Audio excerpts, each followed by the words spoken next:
Hello everyone, how are you all? I hope you all will be fine. Dear students, today we are going to explain chapter 2, The Sound of Music. This is the second chapter of your English literature, and before that, I have also explained chapter first, The Fun They Had, and your support uh, in on a high level to motivate me to uh, create a new video on this chapter, The Sound of Music. So first I would like say to all of you, please subscribe my channel and share it to your friends, and like the videos, comment in comment box uh, how the videos you see, and your likes on every videos motivate me to create a new video, to upload a new video related to any chapter. So I promised to all of you that one by one I will cover all chapters of literature, and also in grammar section. So let's start this chapter, The Sound of Music, paragraph number first. Before we start again, I request you all, please subscribe my channel, dear students, because when you like my videos, when you subscribe my channel, this is motivate me to create a new video. Okay, so just let's start the paragraph number first. Okay, the session is so beautiful, the session is so enjoyable, but you watch the videos till the end, and understand the explanation uh, with full concentrate, and at the at least you find that you understand all the explanation related to this chapter very well. So I hope you all will be understands all the points very well. So without waste your times, uh, start the paragraph number first. Okay, so let's start it. Rush hour crowds jostle for position on the underground train platform. Rush hour crowds jostle for position on the underground train platform. भूमिगत railway platform पर खड़ी भीड़ जगह पाने के लिए एक दूसरे से धक्का मुक्की कर रही है. A slight girl looking younger than her 17 years, एक पतली 17 वर्षीय लड़की लुकिंग यंगर दैन हर 17 years, जो अपनी आयु से छोटी प्रतीत होती है, was nervous yet excited as she felt the vibrations of the approaching train. ध्यान दीजिएगा, और ट्रेन के आने के कंपन को महसूस करके घबराई हुई परंतु उत्साहित थी. It was her first day at the prestigious Royal Academy of Music in London, and daunting enough for any teenager fresh from a Scottish farm. ध्यान दीजिएगा, लंदन की प्रतिष्ठित संगीत की रॉयल एकेडमी में उसका पहला दिन था, और स्कॉटलैंड के फार्म से आई किसी भी किशोरी के लिए ये भयावह भी था, क्योंकि इतनी भीड़ आज तक उसने कभी भी देखी नहीं थी.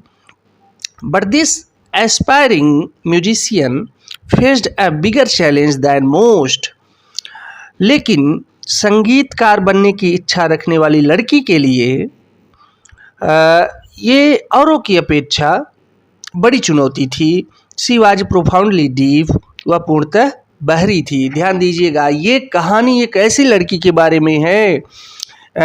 This story is so motivated to you all to achieve your goal with any physical disabilities. अगर आप में कोई शारीरिक चुनौतियों का सामना आप कर रहे हैं या नहीं भी कर रहे हैं, तो भी ये स्टोरी आपको बहुत ही ज़्यादा मोटिवेट करने वाली है।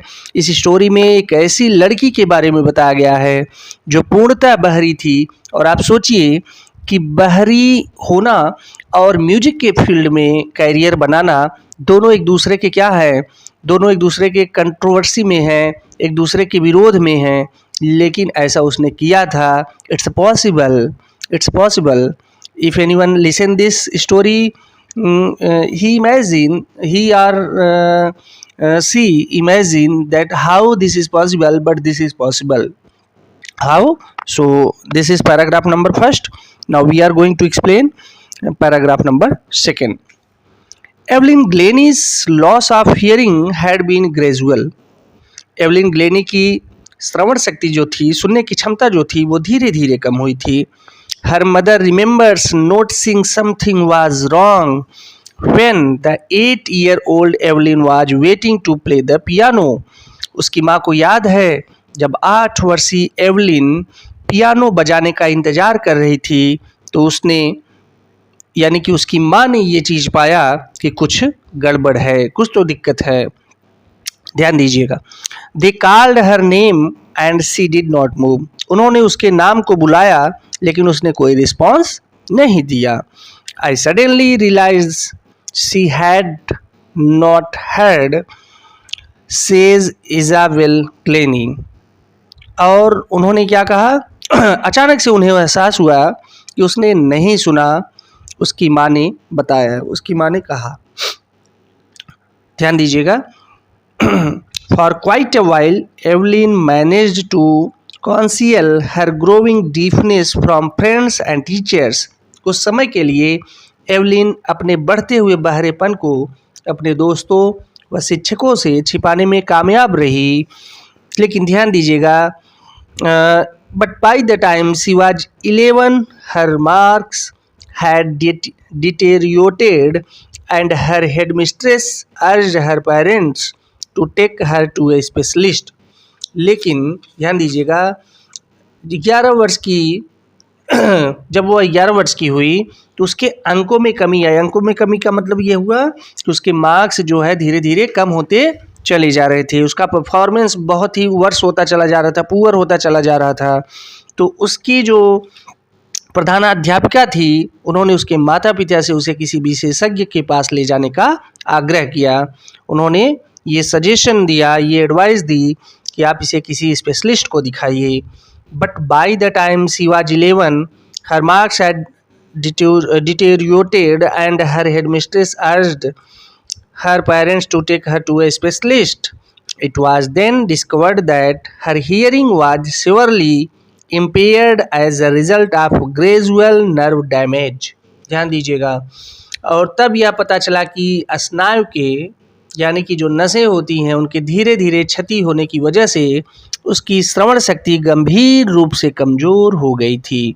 ठीक है, okay. So next line, they were advised that she should be fitted with hearing aids and sent to a school for the deaf. और विशेषज्ञों ने उसे सलाह दी कि उसे कहीं ना कहीं क्या करना चाहिए, उसे श्रवण यंत्र लगाया जाए और ऐसे विद्यालय में भेजा जाए जो ऐसे ही बच्चों के लिए होते हैं जो कहीं ना कहीं सुनने की क्षमता को खो देते हैं। ठीक है। Everything suddenly looked black, says Evelyn. अचानक से चारों ओर निराशा दिखने लगी, निराशा भरी, जैसे कहें कि निराशा का अंधेरा दिखने लगे, उस तरीके से एवलिन ने ये बातें कहीं बताई। ठीक है। सो this is paragraph number second. Just comment in comment box. दोस्तों बताइए, चलिए कैसा लग रहा है एक्सप्लेनेशन, आपको कमेंट बॉक्स में ज़रूर कमेंट करके बताइए। और आपके जो कमेंट होते हैं वो मुझे नई वीडियोस बनाने के लिए हमेशा मोटिवेट करते हैं। So comment in comment box just how the explanation is going on. ठीक है, चलिए बताइए। Next next paragraph. But Evelyn was not going to give up. लेकिन एवलिन हार मानने वाली नहीं थी। She was determined to lead a normal life and pursue her interest in music. वह निश्चय कर चुकी थी कि वह सामान्य लोगों की तरह अपना जीवन व्यतीत करेगी और संगीत में अपनी रुचि जारी रखेगी। देखिए वो म्यूजिक के फील्ड में अपना कैरियर बनाना चाहती थी। सोचिए, आप इमेजिन करिए कि एक इंसान जो कानों से सुन ना पाता हो, उसके लिए म्यूजिक के फील्ड में कैरियर बनाना, अगर आप किसी के सामने ऐसी बातें कहेंगे तो लोग हंसेंगे आपके ऊपर। How this is possible. लेकिन लेकिन आप समझिए कि एवलिन इतना दृढ़ निश्चय थी, इतना उसने इस बात को लेकर के उसने अपने आप को तैयार कर रखा था, अपने आप से अंदर से दृढ़ संकल्प ले लिया था कि वो जो बहरापन था वो उसके म्यूजिक के करियर में कहीं भी रुकावट पैदा ना कर पाता। आप सोचिए, जैसे म्यूजिक को आप सुनते हैं, गाने को सुनते हैं, तो क्या होता है आपके अंदर तभी आप वो म्यूजिक की जो सुनने की जो आप सुनते हैं म्यूजिक को, तो आप सुनने की वजह से ही तो आप उसके आनंद को ले पाते हैं, आप इंजॉय कर पाते हैं। लेकिन सोचिए, जब आप सुन ही नहीं पाएंगे तो म्यूजिक का क्या रोल है, कोई रोल नहीं। लेकिन उसने ये सोचा और उसने इस चीज़ को हासिल भी किया। चलते हैं नेक्स्ट लाइन हम लोग देखेंगे। One day she noticed a girl playing a xylophone and decided that she wanted to play to.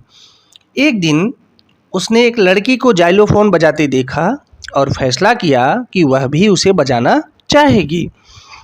Most of the teachers discouraged her, but percussionist Ron Forbes spotted her potential. ध्यान दीजिएगा, अधिकतर शिक्षकों ने उसे हतोत्साहित किया। अधिकतर शिक्षकों ने, टीचर्स ने कहा कि दिस इज़ नॉट पॉसिबल। उन्होंने उसको कहीं ना कहीं एक तरीके से हतोत्साहित किया। लेकिन ध्यान दीजिएगा, रॉन फॉर्ब्स एक जो है ताल वादक थे, उन्होंने उसके पोटेंशियल, उसकी क्षमता को पहचाना। ध्यान दीजिएगा, he began by turning to large drums to different notes. उन्होंने क्या किया, दो बड़े बड़े ड्रमों को अलग अलग ध्वनियों में बजाकर शुरुआत की। ठीक है,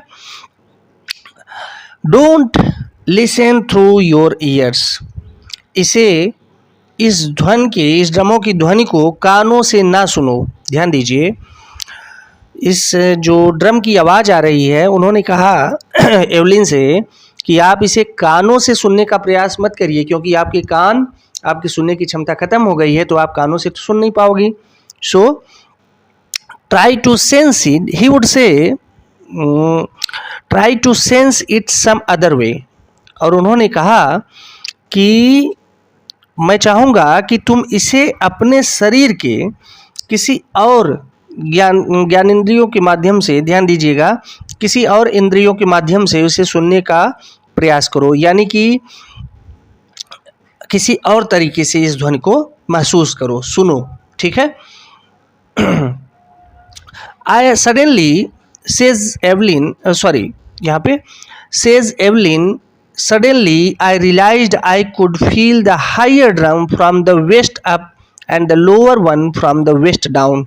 और अचानक से एवलिन कहती है कि अचानक से मुझे लगता है या मुझे एहसास हुआ कि जो बड़ा वाला ड्रम है वो ऊपर के शरीर के हिस्से को तथा नीचे बंधे हुए ड्रम की ध्वनि कमर के नीचे के हिस्से में मैं महसूस कर सकती थी। मैंने सुनने का प्रयास किया। ठीक है। I had learnt to open my mind and body to sound and vibrations. No. Some lines are missing. Yes. Forbes repeated the exercise. और फोर्ब्स ने जो है इस प्रक्रिया को दोहराया और जल्द ही, ध्यान दीजिएगा, and soon Evelyn discovered that she could sense certain notes in different parts of her body। और जल्द ही एवलिन ने पाया कि वह अपने शरीर के विभिन्न हिस्सों में कुछ ध्वनियों को क्या कर सकती है, महसूस कर सकती है। I had learn to open my mind and body to sounds and vibrations. मैंने ध्वनि को और कंपन के प्रति अपने मस्तिष्क और शरीर को खोलना सीख लिया था। The rest was sheer determination and hard work. अब शेष कार्य दृढ़ निश्चय और कड़ी मेहनत पर आधारित था। So this is the paragraph number 3rd. Now we are going to explain paragraph number 4th. चलिए दोस्तों बताइए, कमेंट बॉक्स में कमेंट करके बताइए एक्सप्लेनेशन आपको कैसा लग रहा है. जल्दी से बताइए एक्सप्लेनेशन आपको कैसा लग रहा है. वीडियोस को लाइक करिए, वीडियोस को लाइक करिए, सभी लोग लाइक करिए और कमेंट बॉक्स में कमेंट करके ज़रूर बताइए कि आपको एक्सप्लेनेशन कैसा लग रहा है. चलिए हम लोग शुरू करते हैं paragraph number 4th. So let's start it. She never looked back from the point onwards. उस समय के बाद उसने कभी भी पीछे मुड़ करके नहीं देखा. She toured the United Kingdom with a youth orchestra and by the time she was 16. उसने युवा ऑर्केस्ट्रा के साथ यूनाइटेड किंगडम का दौरा किया with youth orchestra and by the time she was 16 और उस समय वह केवल 16 वर्ष की थी. She had decided to make music her life. उसने संगीत को अपना जीवन बनाने का फैसला कर लिया था. She audition for the royal academy of music and scored one of the highest marks in the history of the academy. उसने रॉयल एकेडमी ऑफ म्यूजिक के लिए ऑडिशन दिया और एकेडमी के इतिहास में सर्वाधिक अंक प्राप्त किए. ठीक है. She gradually moved from orchestral work to solo performances. ध्यान दीजिएगा, धीरे धीरे एवलिन ने समूह प्रदर्शन से एकल प्रदर्शन की तरफ रुख किया. सोलो परफॉर्मेंस जो होता है वो आप सिंगल करते हैं. At the end of her 3-year course she had captured most of the top awards. और अपने 3 साल के पाठ्यक्रम के अंत में उसने कई शीर्ष पुरस्कार प्राप्त कर लिए थे. तो ध्यान दीजिएगा, ये कहाँ से आया? ये केवल only this is possible only by hard work. Okay, now we are going to explain paragraph number 15. And for all this Evelyn would not accept any hint of heroic achievement. If you work hard and know where you are going, you will go there. ध्यान दीजिएगा, इतना होने पर भी Evelyn यह नहीं मानती थी कि उसने कोई महान उपलब्धि हासिल की है. वो कहना चाहती थी क्या कहती थी? If you work hard and know where you are going. यदि आप कठिन परिश्रम करते हैं और यदि आप ये जानते हैं कि आपको कहाँ जाना है, then you will get there. तो आप वहाँ पहुँच जाओगे. And she got right to the top, the world's most sought after multi percussionist with a mastery of some 1,000 instruments and hectic international schedule. ध्यान दीजिएगा, और वह ठीक शिखर पर पहुंच गई. वह संसार की लोकप्रिय बहुमुखी तालवादक बन गई जिसे हजारों वाद्य यंत्रों को बजाने में महारत हासिल थी और अंतर्राष्ट्रीय स्तर पर अधिक व्यस्त रहती थी. एंड हेक्टिक इंटरनेशनल शेड्यूल, बहुत ही ज़्यादा अधिक व्यस्त. हेक्टिक मीन्स बहुत ही अधिक व्यस्त रहती थी अपने जो है शेड्यूल की वजह से. बहुत ही व्यस्त शेड्यूल था उसका. तो चलिए dear students, in this paragraph in this chapter total 10 paragraph and in this video we will cover only 5 paragraph and the 5 paragraphs we will be cover in next paragraph next videos. So 5 paragraph हमने only 5 paragraph हमने इस video में cover किया है और कुल मिला जुला करके नेक्स्ट वीडियो में हम लास्ट के बचे हुए 5 पैराग्राफ को कवर करेंगे.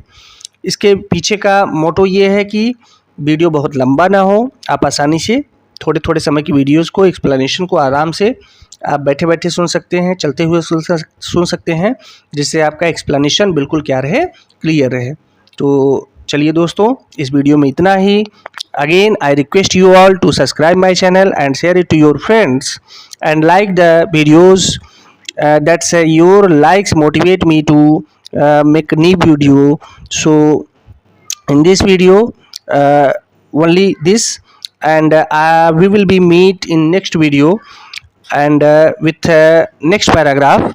So you work hard for going on. I hope you will be understands all the points very well and your study will be going on, and I hope again when we meet in next video, then you learn the first five paragraphs very well. Okay, so just only two word meanings. This is your time. Just tell me uh, instruments. What is the meaning of instruments? International schedule and hectic. Only three words. Just comment in comment box what is the meaning of these three words. Okay, so that's all, and I hope you all will be fine, and continue your study related to chapters, and try to complete the exercise by yourself. If you have any queries, any problem, just comment in comment box. Okay, that's all. Thank you.